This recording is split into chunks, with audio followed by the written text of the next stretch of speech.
a global courtroom, a shocking kneel, and a secret that changed history. Why did Donald Trump bow to Ibrahim Traoré? Stay until the end. The truth will stun you. The Hague's high-security courtroom hums with tension. The gavel's echo fades, leaving silence. Reporters, generals, diplomats, and victims' families pack the benches, eyes fixed on two men. Donald Trump, in a navy suit, unusually subdued, and Captain Ibrahim Traoré, Burkina Faso's leader, towering in green fatigues, face unreadable. Trump is called to testify in a war crimes tribunal, but he doesn't move. Then, impossibly, he drops to one knee before Traoré. Gasps erupt. A woman whispers, "Is he kneeling?" Cameras zoom. Trump's lips tremble, eyes locked on Traoré. The judge freezes. Social media explodes. Why? This isn't politics. It's personal. 3 months earlier, a shaky handwritten letter arrived at Burkina Faso's Washington embassy, addressed to Traoré from Trump. "I watched your speech, I wept. You showed me leadership. If the truth comes out, I may kneel." Traoré locked it away, saying only, "Let the truth come."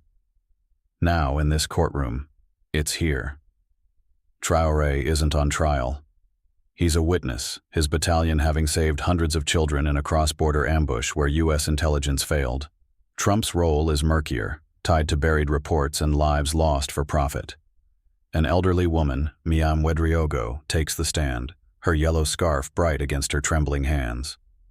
"I'm alive because of Captain Traoré," she says, glaring at Trump. "You called us enemies, collateral damage. Your soldiers left, his came. He carried my grandson, gave us water, dignity." She unveils a scar across her forehead. "This? Your drone strike. You called it a mistake. Traoré gave me my life back." Her voice breaks. "Justice isn't revenge, it's truth." Trump looks down, shaken. The room weeps quietly. The next morning, a flash drive arrives anonymously. The judge hesitates, then orders it played. The lights dim. Shaky body cam footage shows a civilian convoy, mothers, babies, kids crying in thirst. Gunfire erupts. A drone hums above. A radio voice shouts, "No threat, abort." But missiles strike. Dust chokes the screen. Then, Traoré runs into the blast zone, alone, lifting a burned child, wrapping a woman's arm. He disobeyed orders to save them. The courtroom stills. Trump covers his face. That drone was American, approved by him 4 years ago. Traoré never spoke of it, until now. Leaked hallway footage surfaces that night. Trump paces, voice low. "They lied to me. Fake intel. Traoré saved them. I bombed a village. He saved survivors. What am I compared to him?" The clip goes viral. Trump kneels trends. In Burkina Faso, mothers weep. In America, veterans watch, silent. Traoré stays quiet, refusing revenge. Asked why he hid the strike, he says, "Justice without peace is revenge. I chose peace." Traoré plays another video, a refugee tent years ago.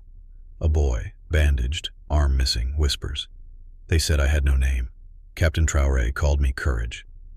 The boy, now a young man in a suit, sits in the courtroom, eyes wet.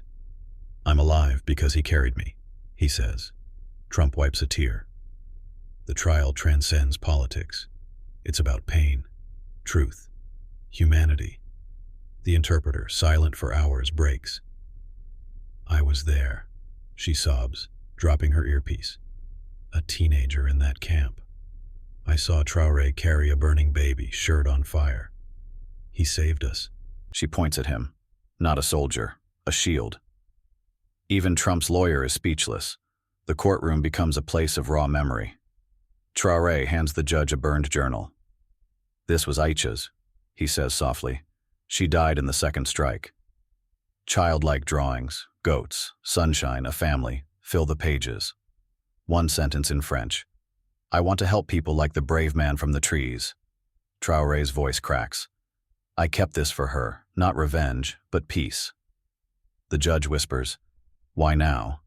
Traoré replies, "For children like her." The room, full of power, feels small before one girl's dreams. Trump rises, voice unsteady. I signed off on that strike. They said no civilians. I trusted paper over people. He pulls out the Presidential Medal of Freedom. I don't deserve this. He might. He kneels again, not in shame, but honor. The judge finds a note inside the medal's box, written by Obama in 2015. May this find its true owner, even if it skips presidents. Trump blinks, stunned. Traoré lowers his head, silent. An elderly woman stands. My son, 8, died in that strike, she says, voice firm. I cursed all soldiers. Then I saw Traoré carry children, wrap my son's friend in his jacket. He wasn't fire. He was rain. She ties a beaded bracelet on Traoré's wrist. This was my boys. I forgive you.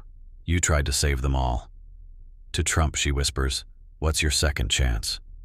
The room trembles with healing. Traoré speaks last, hand on the bracelet. No hatred in my heart, but one request. Stop sending weapons where water belongs. Stop funding war, calling it help. Listen to the children with no voices. He turns to the interpreter.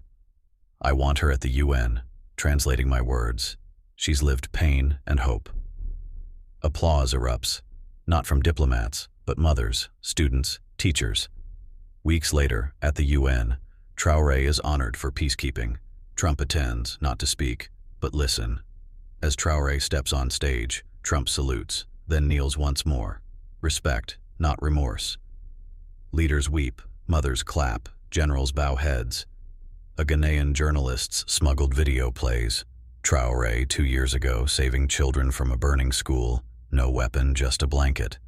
A soldier in the crowd cries, realizing humanity outshines war. In Burkina Faso, wells replace weapons. Volunteers arrive, inspired by a kneel, a hug, a bracelet. At Aicha's village, kids drink clean water. Traoré kneels, whispering, "This is for you." The UN displays the journal captioned, "One child's dream outlasted war." Traoré, no crown, only courage, proves leadership isn't power, it's sacrifice. The world, forever changed, listens.